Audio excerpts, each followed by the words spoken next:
Hello, everyone. Today we are looking at Virgie Tovar's book, You Have the Right to Remain Fat. So, this is another one that's up for our Summer HAES reading group. I will say it is a thinner book, clocking in only at about 120 pages. It does seem a little bit more memoir-ish rather than typical, just fat acceptance rhetoric book. But I will say Virgie is a fun one. There's so much to unpack with Virgie. We have this, there's her podcast, there's that cake video, there's the skit video about evil vegetables that we can look at. Like, if we did this one, it opens kind of a Pandora's box to all things Virgie. Because we would have to listen to her podcast. I would consider doing some live streams of us just listening to her podcast. But anyway, this one was also fun because, with the success of this channel, I've been, over the moon about it. And, my family members have been asking me, what exactly is this fat acceptance stuff that I'm talking about? And so I've been able to go over this with them. And it's really interesting because at first they're like, I don't see as much of an issue with that. And then I kind of go deeper into it. They're very much like the fat people just existing. And they're like, well, that's fine. Yeah, people should just leave them alone. And I'm like, okay. But then they also say, how dare you post before and after photos? That is an assault against me. And I mean, I've just gone back and forth with my family, kind of posing the fat acceptance rhetoric back at them, and they're like, oh, holy shit, this is some dumb shit. I'm like, you're right. So I love going over it. So fun. Anyway, so going into the introduction, this first page is, we're actually going to read this first page because it's very weird. My body used to belong to me. When I was a little girl, my favorite part of the day was when we got home from errands or preschool. I would push the front door open with both small hands and run through the living room filled with plastic-wrapped furniture, past the washer and dryer that made funny sounds that I liked, past my bedroom filled with the growing collection of Winnie the Pooh toys, into the bathroom. I would take all my clothes off as quickly as possible, shimmying out of my underwear and pants, breaking out of my shirt like it was an inconvenient membrane. I would leave the pile on the floor and then run back out, giggling with uncontained delight to the kitchen where my grandmother was always cooking. I would stop at the end of the little hall where the calico cat-colored rug met the linoleum of the dining room. I would spread out my arms and legs as far as I could, and I would jiggle. My thighs and belly, my cheeks, and my whole body would wobble. I would turn my head in circles. I liked that everything moved and undulated. My body was like the water in the bathtub or the water in the community pool, which I loved so much in the summer. My body was like that water, a source of relief and fun, a place I could jump into and be held. It felt so good. Oh, it felt so good.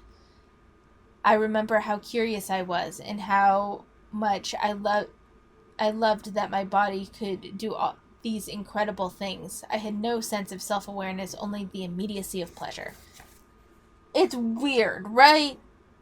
It's one, I never did this as a kid. Did you guys do this as a kid? Just get naked and wriggle around on the floor? I mean, I know kids, especially toddlers, like to be naked. I get that, but the jiggling thing was just a little weird to me. She goes on to say how that was taken away from her when she started school, and how she was taught that she was apparently wrong because she was fat. This one I find interesting. Through a series of violent and culturally sanctioned events so commonplace that women simply call them life, my innate relationship to my body was taken from me and replaced with something foreign and alien and harmful. I mean, she uses very, very dramatic language to describe the injustices she feels have been done onto her. Another portion that is worth going over. So, I have to read this because this was a very big... I read this whole introduction to my mother to kind of let her in on what I've been doing with these books. And this one she was genuinely confused about. Let's see. A woman told me she had cancer that went untreated because her doctor told her that the problem was her weight.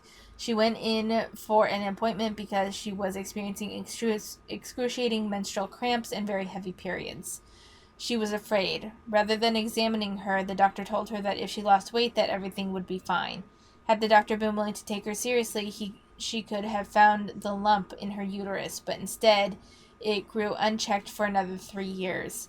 And I was reminded of my own childhood and my education in body shame that sought to steal from me the most precious thing I would ever have. The inherent magic of being alive and the vehicle through which that magic is experienced, my body. Talk about a non sequitur. Like, holy shit. Like, okay, this woman that had to deal with undiagnosed uterine cancer because she was dismissed. This is actually twofold. One, there's an issue with when it comes to like menstrual anything, doctors not necessarily taking it as seriously as they should. And then heavier periods are tied to being overweight, and so the doctor just kind of assumed rather than doing any medical tests. I believe this particular story because there's twofold things that are fairly easily dismissed. Don't get me wrong, I think a lot of the times that doctors prescribe weight loss as a form of treatment are legit and are like legit medical advice. There are times though when I think doctors are basically rolling their eyes and dismissing women's troubles in particular, and shit like this happens. So I do believe this. I do not understand the connection, though, between this woman having undiagnosed uterine cancer because her doctor didn't take her seriously to you being bullied in childhood on your elementary school playground. Like, what, like, holy non sequitur, Batman. Where in the fuck how does this follow this? Could someone explain it to me? Where in the fuck is this related? Like, it genuinely just fucking... I was like, what in the fuck while I was reading it out? She goes on then to relate any weight loss attempts with racism, white supremacy, classism, and misogyny. And it's a lot of the rhetoric that we see in diet culture talk. I do find her saying that she's professionally, I'm a body image expert. Like, what in the fuck does that look like? I mean really. And then personally, I'm a fashionista. Like it just goes to show how much she's wrapped up in her own social media little circle. Because what the fuck is a body image expert? What are you lecturing on? And author, is this the book that you've authored? Because it's not... So far, it's not impressing me. And this whole thing about, I'm a 250-pound woman who chose to stop dieting because I wanted to start living my life rather than continuing to dream about it. This was seen in the Fat So, the book. What is this concept of you're not living your life until you stop dieting? Like, you said yourself, Fergie, that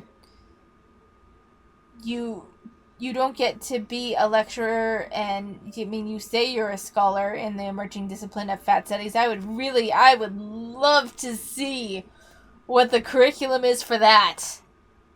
I would, if I could get a hold of, if anyone knows of any, I mean, I think this book was first published. It was first published in 2018. It's been a couple of years. Does anyone know of any curriculum for the fat studies, for a fat studies major? Because I would like to see it. But I don't really understand this concept of if you're dieting, you're not really living your life. You don't have to obsess over food to lose weight. You don't have to. I understand how this is a problem for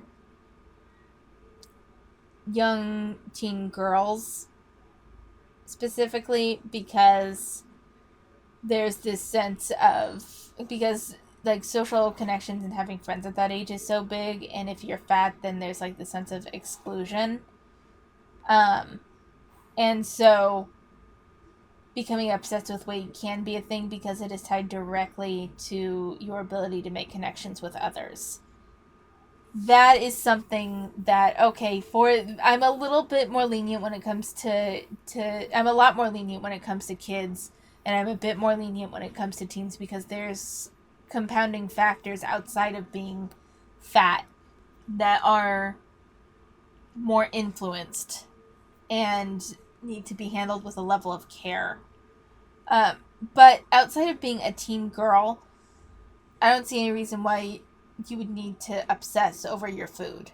Like, if you, especially once you have success in other areas of your life, like, you do want to get thinner and you do want to take care of yourself, but there's no reason to obsess over it. I used to believe that I was afraid of food and of being fat, but now I know that the fear was of a deeply troubled culture that would not allow me to thrive. And there is the victimhood. There is the victimhood. It's not that you weren't allowed to thrive. It's that you chose to obsess over your own weight, apparently, while you were shoving food in your face. Like, there's so much to say with Virgie. I shouldn't have done 2 of these videos back to back, because now my voice is going and I can't say as much as I want to. But I'm gonna leave it here. If we do Virgie, this is not just a contained book review, book club thing. We're going to be looking at Virgie's multitude of content. But for now, I'm going to leave it here. Let me know what you think. You can read the entire introduction on Amazon, and I will see you next time. Thanks for watching.